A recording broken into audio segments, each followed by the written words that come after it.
സംസ്ഥാനത്തിന്ന് ഇടിമിന്നലോട് കൂടിയ കനത്ത മഴയ്ക്ക് സാധ്യതയെന്ന് കാലാവസ്ഥാ വകുപ്പ്. ഒറ്റപ്പെട്ട ഇടങ്ങളിൽ ഇടിമിന്നലോട് കൂടിയ മഴയ്ക്ക് സാധ്യതയുണ്ടെന്ന് കേന്ദ്ര കാലാവസ്ഥാ വകുപ്പ് അറിയിച്ചു. എന്നാൽ ഇതുവരെ ഒരു ജില്ലകളിലും യെല്ലോ അലർട്ട് പ്രഖ്യാപിച്ചിട്ടില്ല. കേരള, ലക്ഷദ്വീപ് തീരങ്ങളിൽ ഇന്ന് മത്സ്യബന്ധനത്തിനും വിലക്കേർപ്പെടുത്തിയിട്ടുണ്ട്. അടുത്ത 3 മണിക്കൂറിൽ തിരുവനന്തപുരം, കൊല്ലം ജില്ലകളിൽ ഒറ്റപ്പെട്ട ഇടങ്ങളിൽ നേരിയ മഴയ്ക്ക് സാധ്യതയുണ്ടെന്ന് കേന്ദ്ര കാലാവസ്ഥാ വകുപ്പ് അറിയിക്കുകയുണ്ടായി. കേരള, ലക്ഷദ്വീപ് തീരങ്ങളിൽ ഇന്ന് മത്സ്യബന്ധനത്തിന് പോകാൻ പാടില്ലെന്ന് കർണാടക തീരത്ത് ഇന്ന് മത്സ്യബന്ധനത്തിന് തടസ്സമില്ലെന്നും കേന്ദ്ര കാലാവസ്ഥാ വകുപ്പ് വെളിപ്പെടുത്തി. തെക്കൻ കേരള തീരത്തും ലക്ഷദ്വീപ് തീരത്തും മണിക്കൂറിൽ 35 മുതൽ 45 കിലോമീറ്റർ വരെയും ചില അവസരങ്ങളിൽ മണിക്കൂറിൽ 55 കിലോമീറ്റർ വരെയും വേഗത്തിൽ ശക്തമായ കാറ്റിനും മോശം കാലാവസ്ഥയ്ക്കും ഏറെ സാധ്യതകൾ നിലനിൽക്കുന്നുണ്ട്. തെക്ക് കിഴക്കൻ ബംഗാൾ ഉൾക്കടലിന്റെ തെക്കൻ ഭാഗങ്ങൾ, അതിനോട് ചേർന്ന തെക്കൻ ആൻഡമാൻ കടൽ എന്നിവിടങ്ങളിൽ മണിക്കൂറിൽ 35 മുതൽ 45 കിലോമീറ്റർ വരെയും ചില അവസരങ്ങളിൽ മണിക്കൂറിൽ 55 കിലോമീറ്റർ വരെയും വേഗത്തിൽ ശക്തമായ കാറ്റിനും മോശം കാലാവസ്ഥയ്ക്കും സാധ്യതകളുണ്ട്. മഴയ്ക്ക് സാധ്യതയുള്ളതിനാൽ ഇടിമിന്നൽ ജാഗ്രതാ നിർദ്ദേശങ്ങൾ ജനങ്ങൾ പാലിക്കുകയും വേണം. ഇടിമിന്നൽ യഥാർത്ഥത്തിൽ അപകടകാരികളാണ്. അവ മനുഷ്യന്റെയും മൃഗങ്ങളുടെയും ജീവനും വൈദ്യുത ആശയവിനിമയ ശൃംഖലയ്ക്കും വൈദ്യുത ചാലകങ്ങളുമായി ബന്ധിപ്പിച്ചിട്ടുള്ള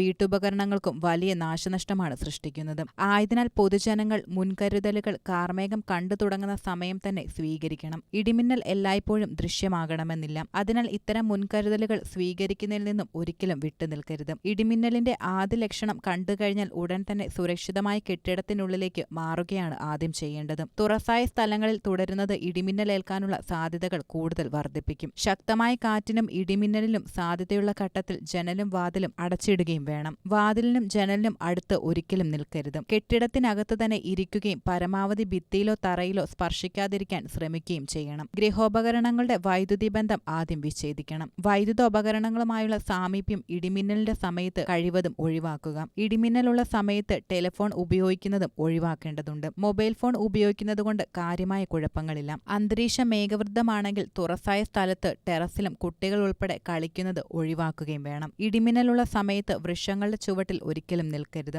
വാഹനങ്ങൾ മരച്ചുവട്ടിൽ പാർക്ക് ചെയ്യുകയോ ചെയ്യരുത്. തുടങ്ങിയ മുൻകരുതലുകൾ ജനങ്ങൾ എടുക്കണം.